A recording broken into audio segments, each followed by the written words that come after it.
we have to really escalate the noise we make so that we'll be heard.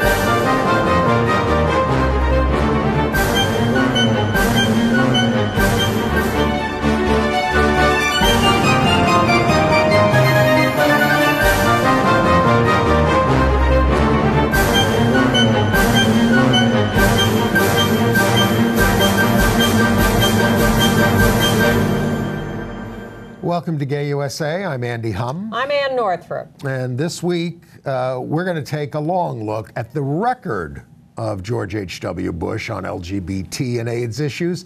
And we're going to show you, for a long period of time, the intensity of the ACT UP protests against him while he was president. It's a very moving video by ACT UP videographer James Wensey. We'll also look at how the mainstream press coverage of Bush's death mostly ignored his inaction on AIDS as it spread out of control. The Senate actually blocked an anti-LGBT nominee of Trump to the federal bench for the time being, but the new spokesperson for his Department of Justice is from an anti-LGBT legal group. It's so nice they're all getting jobs there in the Trump administration. Italy is denying asylum to most LGBTQ refugees. And a member of the British Parliament came out as HIV positive. But the news this week, of course, is the death of George H.W. Bush. Now, certainly you've been swamped with enough pablum about what a wonderful guy he was. And it has been very painful to watch all this coverage because it virtually totally ignores his record on AIDS, which was abysmal. And it's not just that, you know, that was one of the bad things that he did as president, which we could talk about, but it's that even gay reporters like Adam Nagurney at the Times and Frank Bruni at the Times ignored these things in writing their pieces about him. Look, we could talk for a long time about the impulse to valorize these people in power when they die. I want to, in fact, say a little about this after we watch this video.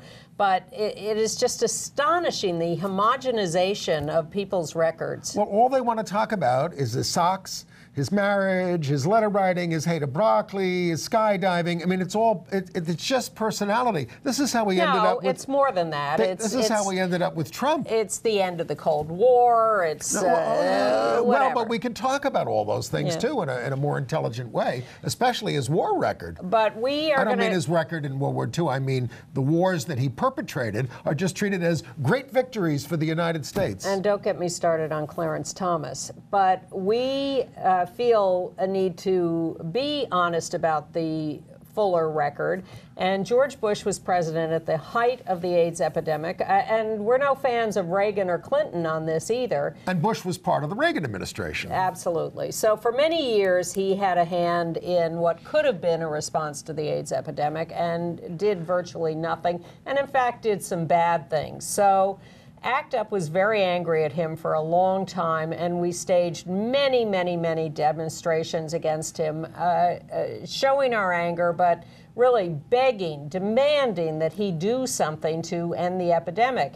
And he just ignored us, wouldn't say the word, and cut back funding, and was nasty to gay people. Called us abnormal. Right, and so to understand, you know, a lot of you don't understand, who didn't live through this, don't understand how we felt back then and what we were going through and what our friends, so many of our friends died. So many of the people you're going to see in this film are dead.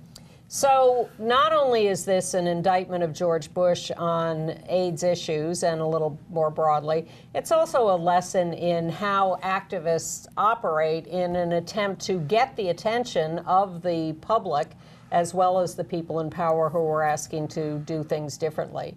So this is most of a video by James Wensey of ACT UP under the heading of AIDS Community Television. We've trimmed a couple of minutes off it, but it begins with a speech by someone at the United Nations talking about the statistics of how many infected, and then goes to Larry Kramer, angry, and then a long period of ACT UP doing many demonstrations. Mostly 1991 and 1992. I was at Kennebunkport, I was at a number of these other demonstrations, and they were urgent and vital and very compelling. So here is James Wency's Target Bush. The World Health Organization estimates that already 1 in every 250 adults on Earth is infected, and that by the year 2000, 40 million people will be infected. 40 million infected people is a f***ing plague, and nobody acts as it is, as if it is. Nobody here either. Nobody in this hospital. Nobody in this city. Nobody in this world. 40 million people is a fucking plague.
On a slightly different subject, the AIDS activists who were demonstrating out here yesterday basically took your suggestion. They were very orderly, very calm, and not as extreme as they sometimes have been.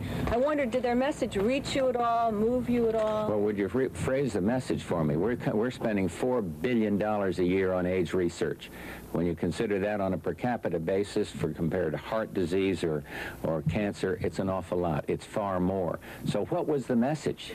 The basic budget for research is $885 million, and it is not enough to find a cure. Okay, but this is the question. $885 million, but do you think that that is not being spent wisely? No. No, it's not. No. A B-2 bomber costs more than the total budget on research. No, in fact, B-2 bomber. In fact, the money that the government is spent in conjunction with pharmaceutical industries, and they're all doing business as usual. The search for the cure hasn't even started. The funding for AIDS research is inadequate, and in fact is getting less adequate as time goes on. In fact, this year, the budget for the AIDS clinical trials program is actually being cut by about 25%. We're spending $850 million. It's split among dozens of departments across the government. There's no one person in charge. There's not even one committee in charge. The right hand doesn't know what the left hand is doing. Your final thought, are you hopeful that there will be a cure found? I think we shouldn't talk about cures. We should talk about step-by-step progress. We should talk about the development of vaccines where progress is being made. And most importantly, we should talk about prevention of infection where the government is not doing nearly enough to try to prevent infections from occurring. Peter Staley, your final thought. Well, I hope we start talking about a cure, because if we do, millions and millions of lives worldwide will be lost. So if the message is compassion, I got it loud and clear. If the message is research, I would say please talk to Dr. Fauci and others at the National Institute of Health who will tell you that we're doing pretty well in funding of research, and we've got the best scientists in the world, and I think there's more optimism in this community now, the scientific community, than there ever has been. We're here in Kennebunkport, Maine on September 1st, 1991, during this holiday weekend to tell George Bush that people with AIDS, that I as a person with AIDS, I do not get a vacation from AIDS. That people with AIDS, people who will be infected with AIDS because of George Bush's criminal negligence, these people will not get a vacation from AIDS. And the hundreds of thousands of people that have already died of AIDS, those people did not get a vacation from AIDS. We're here to demand leadership from George Bush. Leadership in the face of this crisis which is disseminating our population and which is going to lead to a total breakdown of the internal fabric of this society. We're here to finally present George Bush with a national plan on AIDS. He obviously has no idea what to do about this crisis.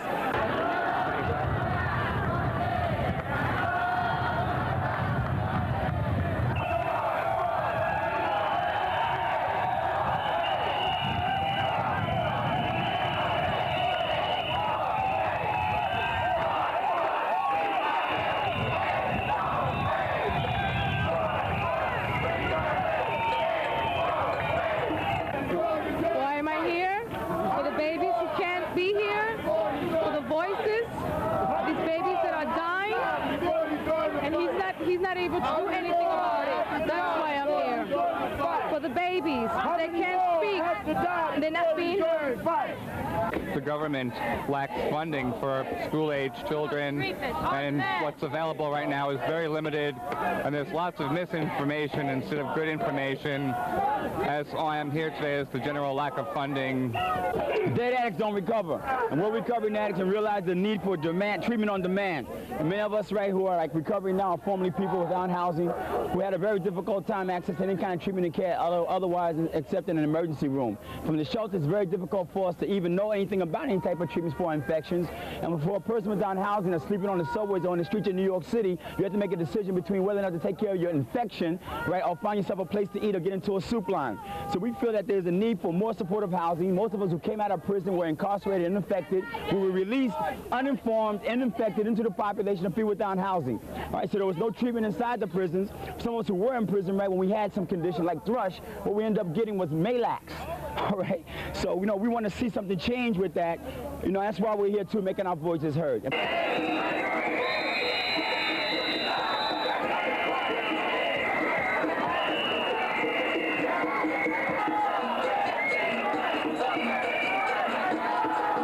In your town today?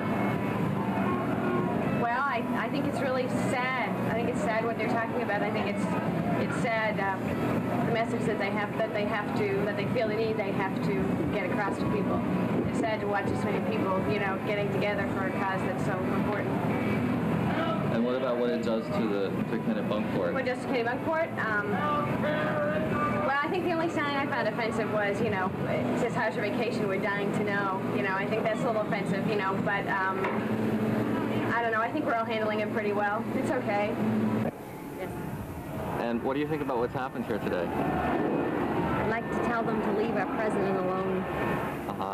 To say very loudly, very clearly that George Bush has failed his presidency of the United States of America. He has allowed 120,000 people to die from AIDS without uttering the words AIDS. He has not been a leader for the AIDS epidemic. He has not been a leader on domestic policy. His inaction, his lack of motivation, his lack of setting a political priority for AIDS and healthcare in this country is costing the lives of thousands of people. In New York City alone, there are 1 million people who are infected with AIDS and HIV. In the next 10 years, those people are going to be dead, and it's going to be on George Bush's hands. It's going to be on the hands of this administration, and we're here to let him know that we're going to hold him responsible. Since George pays more attention to golf than he does towards AIDS, we thought we'd use golf to show him what he can do to end the AIDS crisis. So we are throwing the Kennebunkport Open at George Bush's AIDS crisis putt-putt. And here, at hole number 1, we have AIDS education for schools. We have a windmill, which is clean needles and drug treatment saves lives. We also have a Statue of Liberty to show him that we need to eliminate bans on people with HIV HIV, for immigration. We also have a giant microscope because we demand a wider research agenda. And at the end, we have a giant globe with a shining halo saying a world without AIDS. It can happen. We're here because the AIDS crisis could end if George Bush would just take responsibility and have compassion for the people of this country that are suffering from this epidemic and for the potential people that could suffer from this epidemic. I'm not safe, and nobody out there is safe from this epidemic as long as we have a government that will not take responsibility to educate the people about how they can contract this disease and how they can protect themselves from it. That's, I think, the most important message that we have to George Bush today. But beyond that, we also have issues about treatment.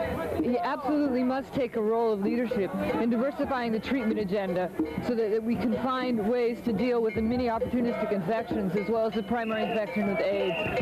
And until he educates people and until he forces the medical apparatus of this country to diversify its agenda to help people with AIDS, this crisis will not end. That's why I'm here. I'm also here because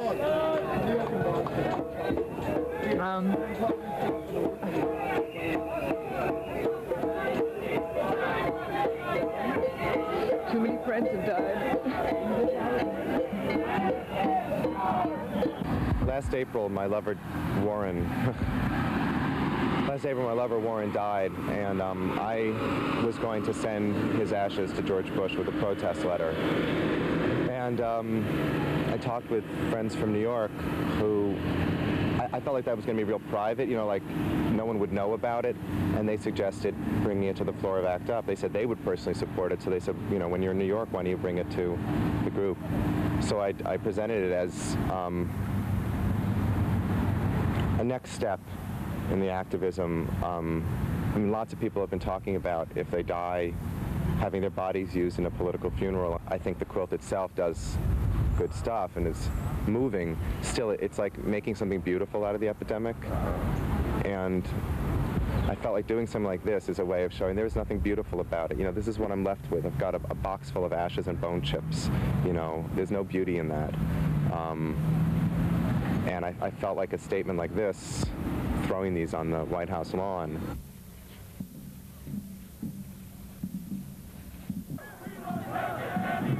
Bringing the dead to your door! We won't take it anymore! Bringing the dead to your door! We won't take it anymore! Bringing the dead to your door! We won't take it anymore! Bringing the dead to your door! Bringing the dead to your door!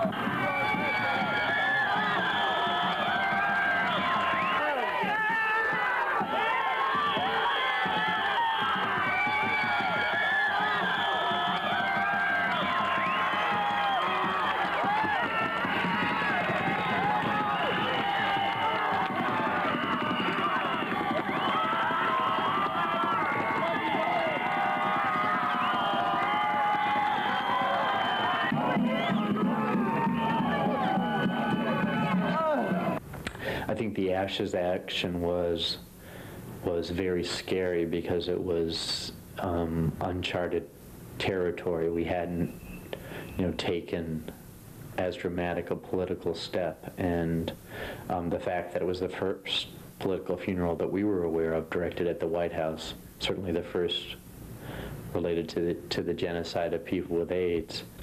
I think it was a very moving action. It really affected me a lot, and the subsequent political funeral that we had for Mark Lowe Fisher was equally moving. I think carrying Mark's body, not only because it was a body as opposed to ashes, but because it was Mark. You know, someone that we all knew, rather than just the ashes of people that some of us knew or knew of. And, you know, the fact that it was his wishes that, you know, he had been one of the organizers of the Stump Kane Project and you know, had authored the Bury Me Furiously article that, you know, really was the anthem of, you know, the political funeral movement. I am a person with AIDS. I think about what's happened to my life since I was diagnosed over 2 years ago. I think about all the passion and precious time I've I've spent fighting this government's indifference towards me and all people with AIDS. And I realize that a lot of people out there, gay, lesbian, and straight, still do not believe the AIDS crisis is a political crisis. My friends and I have decided we don't want discreet memorial services. We understand our friends and families need to mourn, but we also understand that we were dying because of a government and a healthcare system that couldn't care less. I think of the late David Ronerovich, who wrote, "I imagine what it would be like if friends had a demonstration each time a lover or friend or stranger died of AIDS. I imagine what it would be like if each time a lover, friend, or stranger died of this disease, their friends, lovers, or neighbors would take the dead body and drive with it in a car 100 miles an hour to Washington, D.C., and blast the gates of the White House and come to a screeching halt before the entrance, and dump their lifeless form on the front steps." These words sharpen my thoughts and plans. I have decided that when I die, I want my fellow AIDS activists to execute my wishes for my political funeral. I suspect, I know, my funeral will shock people when it happens. We Americans are terrified of death. Death takes place behind closed doors and is removed from reality, from the living. I want to show the reality of my death, to display my body in public. I want the public to bear witness. We are not just spiraling statistics. We are people who have lives, who have purpose, who have lovers, friends, and families. And we are dying of a disease maintained by a degree of criminal neglect so enormous that it amounts to genocide. I want my death to be as strong a statement as my life continues to be. I want my own funeral to be fierce and defiant, to make the public statement that my death from AIDS is a form of political assassination. We are taking this action out of love and rage. Act up, fight back, fight AIDS. Throughout that entire 11 years of Reagan and Bush administrations, we have seen nothing done. We do not see the funding that we need for treatment and for care for people with AIDS. We are demanding from George Bush that he give us the resources that we need, that we get the money, that he provide the leadership, that he take action to make sure that people with AIDS have the health care that they need, have the housing that they need, that the research on the drug takes place, and that people of color and women are included in drug testing and treatment. That is not happening now. That is why we are here. And George Bush had the nerve to say that when we went to Kenny Bunkport and demanded action from him, that, well, I feel compassion for those unemployed people because they have families. I want George Bush to know we have families too. Yeah! I have AIDS, and the blood is to show that everyone's living with AIDS. Barbara Bush is living with AIDS, Millie's living with AIDS, George is living with AIDS, everybody. And we're sick and tired, don't really want to have to be here, but we have no choice. The evening was about to heat up. Outside the Astrodome, police scuffled with AIDS activists.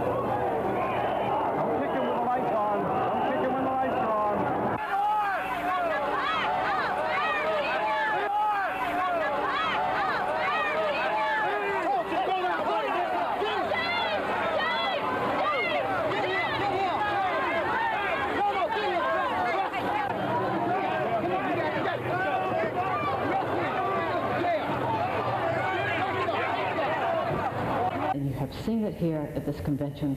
You have seen us out on the line. You have seen them turn the police on us. You've seen them turn the horses to trample us down. You've seen them come out in riot gear. Why? Because we have become threatening. Because we have said we will not be excluded from justice. We will not be excluded from participation. We will not be excluded from liberation. We have said to them, many of us who are women, many of us who are lesbians and gay men, many of us who are people of color, we have crossed the line. And you need to know that. We have crossed the line, and we are truly at a place in which we say, no justice, no peace. AIDS must become a national priority with every bit as much importance attached to it as we saw with Desert Storm. It is obvious that this will not happen with another 4 years of George Bush. And frankly, I think it's unlikely it will happen with the President Clinton.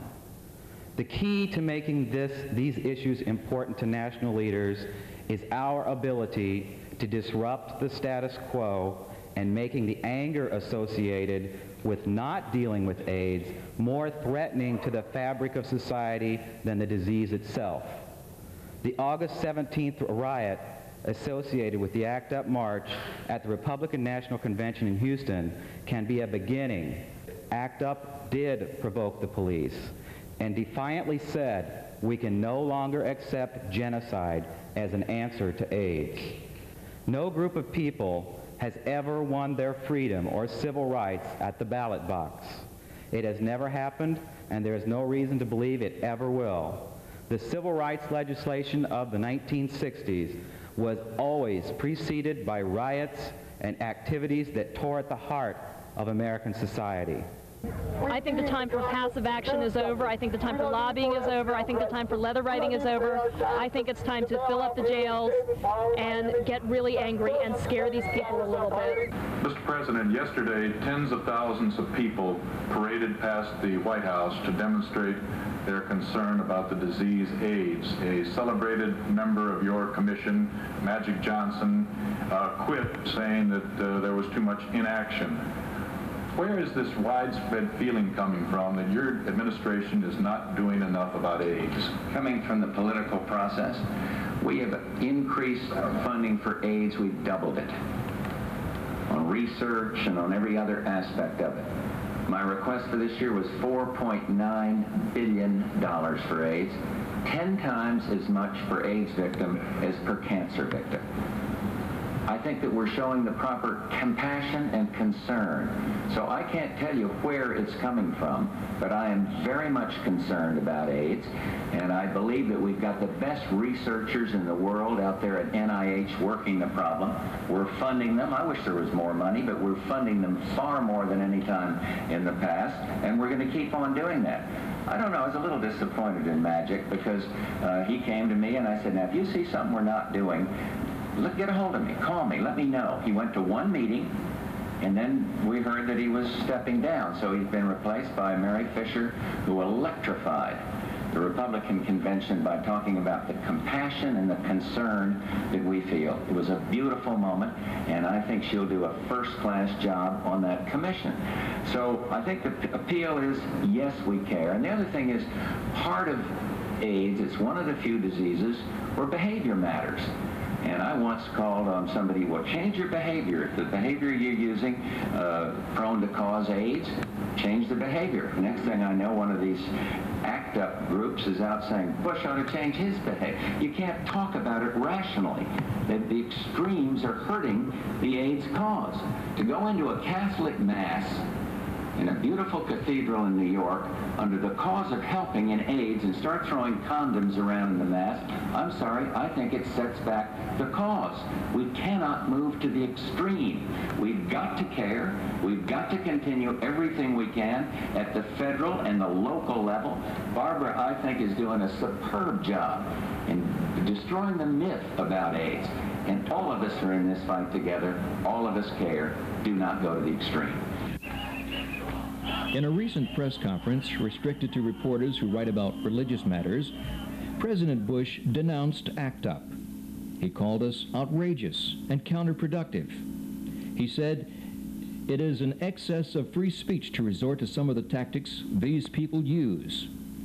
Later, Bush continued his whining. Free speech, he said, is under assault throughout the land. The American way is threatened when various minorities in a desperate last-ditch stand attempt to be heard and make so much noise. The downtrodden should be more polite. Let's trust our friends, recommends George, to respond to reason. George, we tried to use reason, but while we were hoping you would listen to reason, following in the footsteps of Reagan, a few cases of an awful disease grew into an epidemic, and then grew more and more, and became a plague. ACT UP is impolite, abrasive, and rude, like the virus that is killing us. What else can we do when we're dying from a plague we need not be dying from? And the second Republican administration in a row is sweeping us under a carpet. We have seen this coming for 10 years. Each year it gets worse and worse. Each year millions more are allowed to become infected and face death. And still, no one, officially, cares. And our president wants us to be polite? George Bush's America, as Ronald Reagan's America was before his, is a country of bigotry and hate and greed and blindness. ACT UP achieves what it accomplishes by being impolite. Everything we're doing is something that, in a decent world, the government would be doing. In order to stay alive, we are forced to spend what time and energy we have left fighting the lethargy and stupidities of your do-nothing government. The delays in curing AIDS and ending this plague are not scientific ones. They are bureaucratic ones. And I say to you, in year 10, as we face a figure of 40 million infected people, the same thing I said to you in 1981 when there were 41 cases.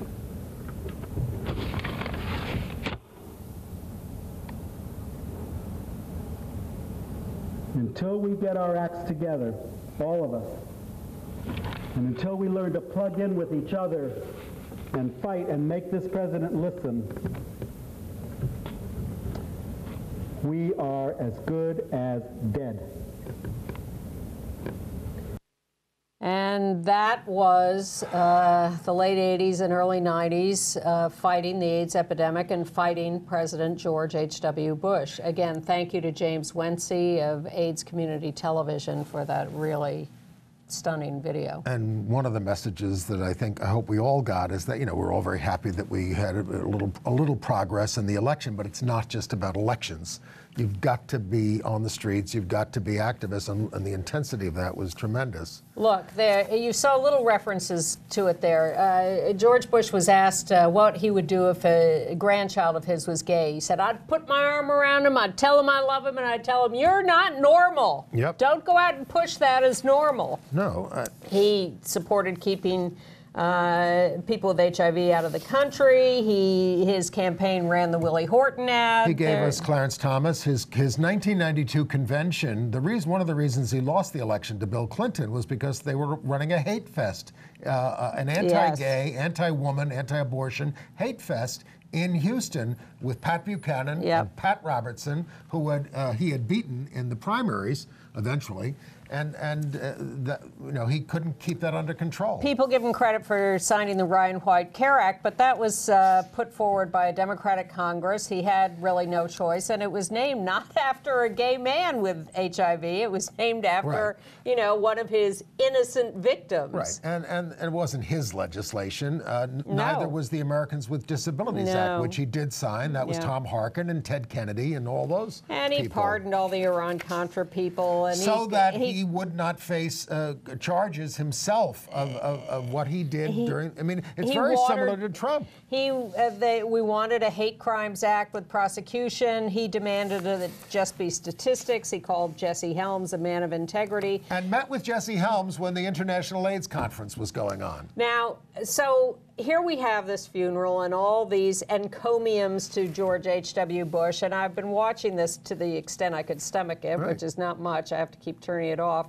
And I've been thinking about this, and it really is, it's the self-perpetuating hierarchy. It's privilege, it's power. You know, they talk about him being a man of the people. Nonsense.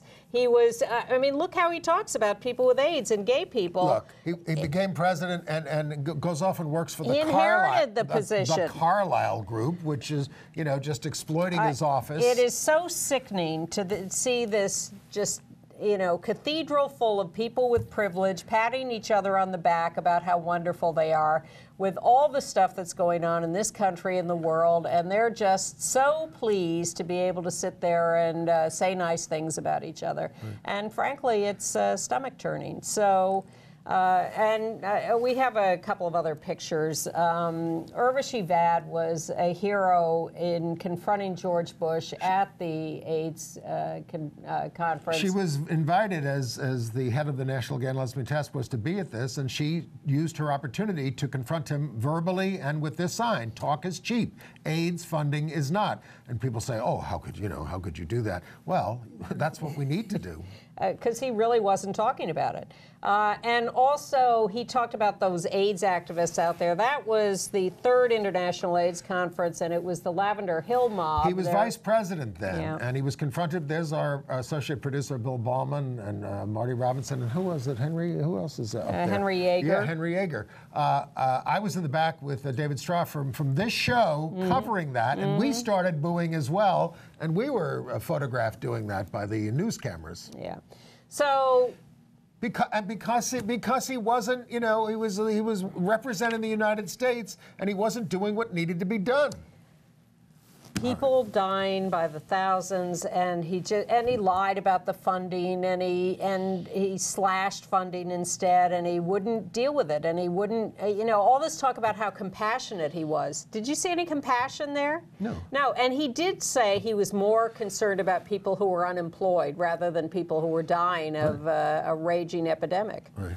All right, well, let's move on to the current occupant of the White House. There was a small victory this week in that the anti-gay Thomas Farr, who Trump nominated to the federal bench from North Carolina, was stopped because Senator Scott from South Carolina joined Senator Flake in opposing him, and Scott did it over the guy's history of racism, but he also had a long history of anti-gay bigotry, working with Jesse Helms again, if there's that name. There's a long line of hideous nominees behind him, and some sneaky, horrible stuff.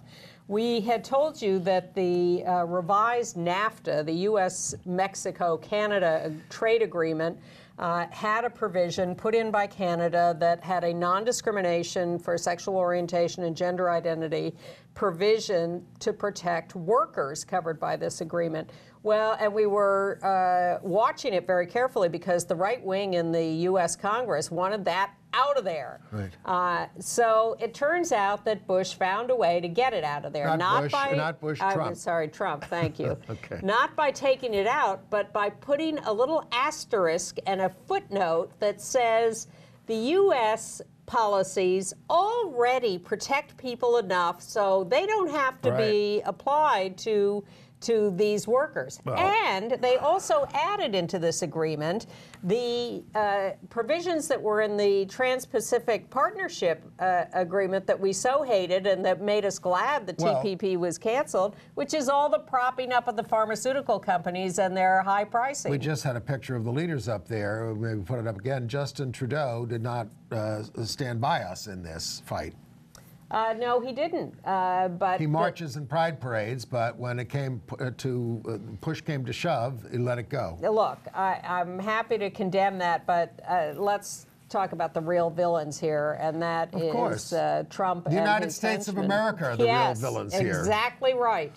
Now, meanwhile, Vice President Pence is standing up on World AIDS Day and saying, "Oh, we're going to give more money to PEPFAR." Yeah, $100 million to faith-based organizations, which will refuse to work with any organization around the world that does family planning. He once criticized Colin Powell for promoting condom use in the third world, and he was pushing abstinence only for sub-Saharan Africa while it was raging in 2002, and of course had a horrible record in his own state of Indiana. And in this speech on World AIDS Day, doesn't once mention LGBT people. Not to mention the fact that this administration fired the whole AIDS Advisory Council and stole money from Ryan White care funds for border family separation. And 2 million federal workers this week got a memo saying they cannot use the word resist or discuss Trump impeachment at work. Well, didn't they do some revision on that said they actually have free speech rights? I think that federal workers and government workers have more free speech rights than private workers, but so... Yes, well, that's because it is the United States Constitution that protects free speech, not anything that Right. protects the speech of corporate workers. People confuse that. Meanwhile, on the military trans service, a district court in the District of Columbia has again rejected a request from the Trump administration to lift the injunction against the Trump administration's trans military ban. The court said there's no need to lift the injunction. You don't need to ban people. You cannot from show serving. that you're going to be irreparably harmed, that the protection of the United States is going to be harmed if we keep our injunction in place. So Trump is at the Supreme Court trying to get that overturned. And the new head of the Senate Armed Services Committee, the lovely James Inhofe of Oklahoma, an extreme right-winger, is working on having the Congress impose the ban on trans service in the military. Meanwhile, the Department of so-called Justice in the United States now has a new spokesperson. Her name is Cory Kupek, K-U-P-E-C. She's a former staffer at the Anti-LGBT Alliance Defending Freedom. Nice. Absolutely grotesque. She was involved in getting Kavanaugh confirmed to the Supreme Court, too.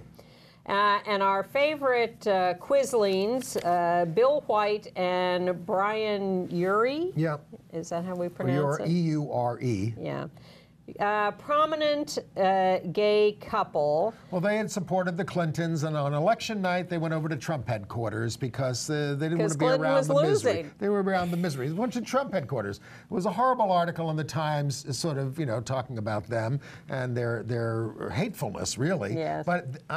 We didn't talk about it last week, but this week, this guy Brian posts that, listen, people were attacking him. He said, look, transgender people are gross, okay? He says, and we will win, and we will take away your little rights away and deport you and gas you and turn you straight while you rot in a cage. This is what the guy posted. Nice talk. I hope he's not acceptable in polite society anymore. Please, that's standard conversation in the Trump administration. No wonder they're allied with them. By the way, the Trump administration is also moving to limit your access to HIV drugs under Medicare Part D, also making cuts to cancer drugs, depression drugs, schizophrenia drugs, and other conditions. This is being called, of course, draconian. And your hero, Anthony Fauci, at the National Institutes for Allergies and Infectious Diseases, is going to cut funding for the University of California at San Francisco AIDS Research Lab because they're using fetal tissue and mice to research AIDS drugs and other drugs. And the Congress, the right-wingers, are up in arms, so they're going to cut federal funding to this extremely important research lab. And this is the epicenter of AIDS research on the West Coast. It is. And really for the country. Yeah. All right, can we move on to other stuff? Yeah, some other things. In Arizona, they have a new state House Speaker, Representative Bowers, a lifelong anti-LGBT campaigner, wants to pass the License to Discriminate Act, which even the right-wing governor vetoed, and supports conversion therapy. In California, several stories. First, the chair of the Democratic Party, a gay man named Eric Bauman. Yeah. We thought that was a great thing when he became chair of the party, but it turns out he has resigned because he has been charged with sexual harassment and an alcohol problem, so he is out. Also, in California, the superintendent of the Ventura County Schools, David Cresswell, has resigned because he was found to have made a lot of homophobic and transphobic remarks in a church speech 2 years ago. Ryan Murphy, the out gay producer, first of all, he got his Hollywood star on the Walk of Fame, but he's funding something called Pose Gives Back. Pose, of course, is his big show right now about house, what do you call it? House balls. But this is to defeat anti-LGBT candidates in 2020. Yes, he was very energized by this year's midterm. So Tumblr's set to go out of business. They're banning adult content from their site starting December 17th. No genitals and no female presentational nipples. Quick follow-up on the lesbian tree at Rockefeller Center. We showed you it being cut down, donated by a lesbian couple, and they put up the tree at Rockefeller Center, and they held the lighting ceremony. And there is the lovely Shirley Figueroa and Lizette Gutierrez with the Rockefeller Center tree that they donated, all lit up. Thank you. Were they on the TV show? I didn't watch the TV show. In Baltimore, a black trans woman named Tidy, T-Y-D-I, was shot and killed. All we know now is that the police are investigating. And it turns out a gay man was killed there recently, too, Brendan Michaels. I don't remember us mentioning him. 43 years old, beaten to death. Jared Polis, who's the governor-elect of Colorado, hopes that his win, quote, can inspire LGBT youth and others around the country to really reach for the stars in whatever fields they are striving for. Back to bad news. In Las Vegas, Nevada, a gay couple, Charles and Vincent, were attacked outside their home very viciously with glass shards from a table that was broken. Two guys, one of whom worked with one of these guys at Walmart, followed them home, screaming anti-gay epithets at them, a faggot, and we're going to go after you, and just attacked them brutally. One punctured lung, broken ribs, head injury. They said they feel they have to move now. I mean, there is an investigation. Well, the neighbors saw the whole thing happen and didn't call the cops, didn't call an ambulance, didn't do anything. And it was only them, once they fought these guys off, who were able to call the cops. Right. Terrible story. In New York, there was someone who was in police custody who says she was beaten up by the police and in the jail or discriminated against, and she tried to bring a complaint to the Division of Human Rights to investigate, and they fought it. The state was fighting it off and saying, "Oh no, it's police. We don't have jurisdiction over that." Well, the Civil Liberties Union wants to prove that this police are a public accommodation, and if they discriminate against you, you have recourse.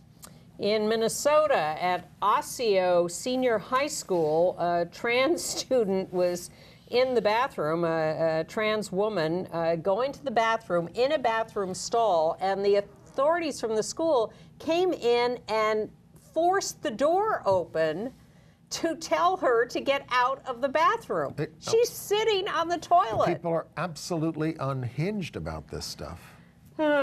In California, they're honoring the memory of Sam Thoren. Yes. Died at 79. He was a major leader of PFLAG. That's him and his wife. The Parents and Friends of Lesbians and Gays. Yeah, his wife Julia. They had a lesbian daughter, and they became extremely active, not only with PFLAG, but also in fighting Prop 8 and with freedom to marry, and they were much beloved in the San Francisco community. We also got an interesting comment from former Supreme Court Justice Anthony Kennedy, who Well, first he said, voting for same-sex marriage, well, I was against my religious beliefs. I am a strong Catholic, and I struggled with the marriage question. And then I thought about the 100,000 kids who are the children of same-sex parents, and I thought, they deserve to have their parents married. That was clear in his decision. I mean, yeah, it was. I mean, not like we might need some support in our relationships, but that the kids deserve married parents, and they do. This is a case of the ends justifying the means, and I'll take it. And our old pal Fred Karger, the out gay Republican candidate for president a couple of times, who now runs something called Mormons for Equality, is trying to get Kristen Chenoweth to cancel her concert with the Mormon Tabernacle Choir. Well, poor Kristen. Well, we went after her when she was on Pat Robertson's show that time. Yes, and then she's apologized like crazy, and now she's fulfilling her lifelong dream to sing with the Tabernacle Choir. And she can't catch a break. I've been to the Mormon Tabernacle once on my visit well, to so Utah. have I, but whatever. All right. International news? Yeah, Italy, the lower house there voted to turn away immigrants applying for asylum on humanitarian grounds. And this is going to really hurt the opportunities for LGBT people to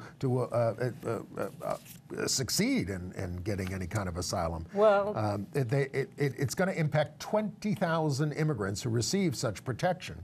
Which is 25% of them. They may not get much help from the Pope. In a new book, the Pope says homosexuality may be fashionable these days, but it badly influences the life of the church. We have to weed out those gay priest candidates before they enter. Now that you used to be able to be gay and a priest as long as you didn't act on it. He wants to get rid of everybody up front. No, homosexuality is not fashionable. Your predecessor's shoes were fashionable.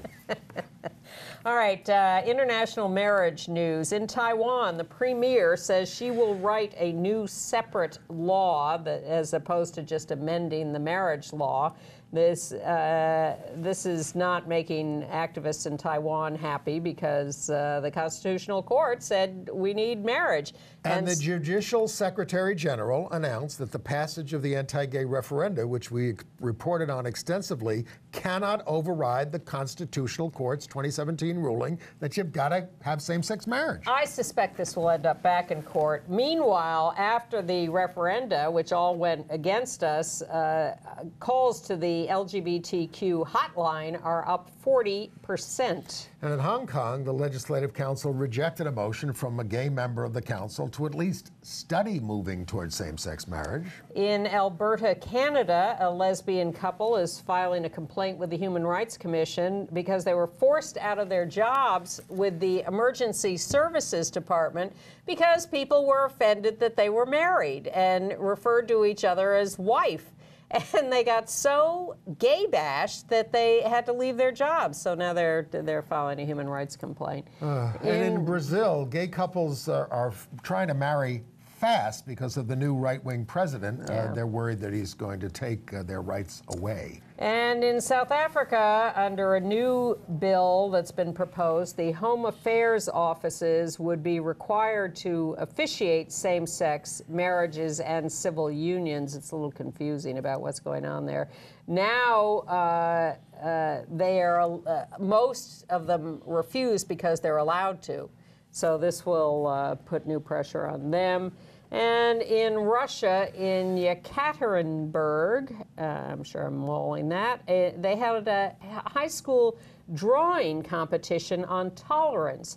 So the police ended up being called and seizing 17 of the drawings because they were regarded as gay propaganda because the students in a lesson on tolerance had drawn pictures of gay people. One of them said, "We are all unique. We don't get to choose our looks, our race, or our orientation." Scary. Very. And segueing into AIDS news, a member of parliament in the UK, Lloyd Russell, has come out as HIV positive. Do we have, maybe if we can run that video, let's do of him speaking on the floor of Parliament. Is that too quick?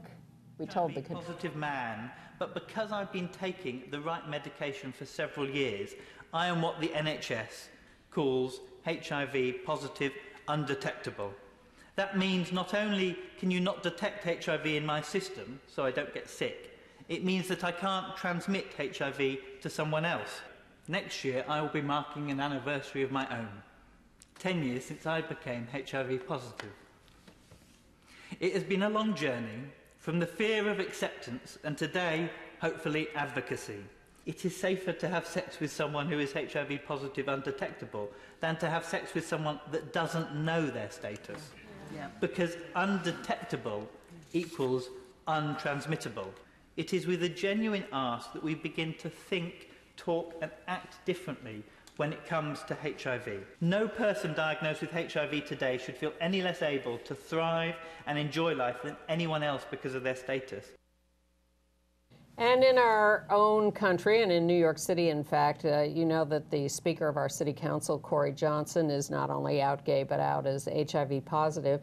And for World AIDS Day, he went to Hart Island, which is just off New York City, and it's where they bury prisoners anonymously. It's a and just unclaimed bodies and the poor and So they have this section, even with all that, they have a separate segregated section for people with AIDS who died in prison mostly. And Cory went out there on World AIDS Day to just kneel at the graves, pay his respects. These are neglected graves, and there's talk that they should transfer control of the island from the Corrections Department to the Parks Department, which sounds like a very good idea. But thank you, Cory, for doing that. In this country, buyers clubs are forming to make PrEP available, directing people to trusted online sources because, you know, you are allowed to import small amounts of medicine for your personal use, and it's growing around the world. In Michigan, the prison system there has settled with a guy named John Dorn, who was in prison HIV positive. They accused him while he was in prison of having consensual sex while HIV positive and put him in solitary confinement for a year, while the guy he had sex with got 30 days of privileges revoked. They are paying him $150,000, well deserved. Once again, congratulations to Broadway Cares, Equity Fights AIDS, who do support us here, but they do the Red Bucket Follies, which used to be the Gypsy of the Year competition, and now they call it the Red Bucket Follies, and it was a wonderful show. They raised $6 million this season, just in 6 weeks from shows, 67 shows.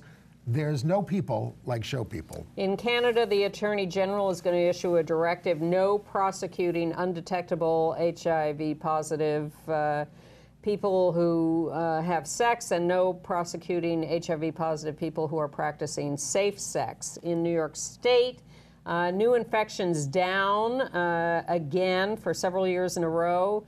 Governor Cuomo says the epidemic will end by 2020. Well, that was the goal. Not for people who have HIV. The state health department is going to give more help to the uninsured, and ADAP is raising the income limit for those receiving assistance to $60,000 a year and no longer doing an assets test. That's very good news. Mike Pence said we could end it too. In entertainment news, well, I was going to do Ryan Murphy there. Man-Made, the documentary about the trans men who are bodybuilders, plays at the Center on Wednesday the 12th at 7 p.m. as part of the New Fest operation. The play Daniel's Husband that I've recommended has announced that it's going to close on December 30th. That's at the West Side Theater. That's a good gay play. Non-gay things, I saw Roma, the very highly touted movie. It's a little tedious and long, but in the end, I was very happy I saw it. It picks up in the last third, the last 45 minutes. It's a 2 hour and 15 minutes. Alfonso Cuarón. Yes, correct. So I was glad I saw it. I thought it was worth it. And I'm just adoring My Brilliant Friend on HBO, the Elena Ferrante novels. That's I will fantastic. have to check that out. Well, it's been a hard week. It has. It's really dreary to have to watch all this Bush stuff. Especially coming, right in the midst of World AIDS Day, then we get the news about Bush, and then nobody talks about his AIDS record. And you saw it today on Gay USA. Amy Goodman did a terrific job of covering all of his war crimes on Democracy Now! With Juan Gonzalez, so I give them credit. But And I'm sure there will be people who are upset or unhappy with us showing all of that and going after him like this, but really, we cannot let people in power off the hook. They have a responsibility to do the right thing with their power, and when they don't, we need to say so. Absolutely. Whether they are living or dead. Yes. So, and I don't like being yelled at either, but we have to tell the truth. And we'll try to do that next week, too. See you then. Bye.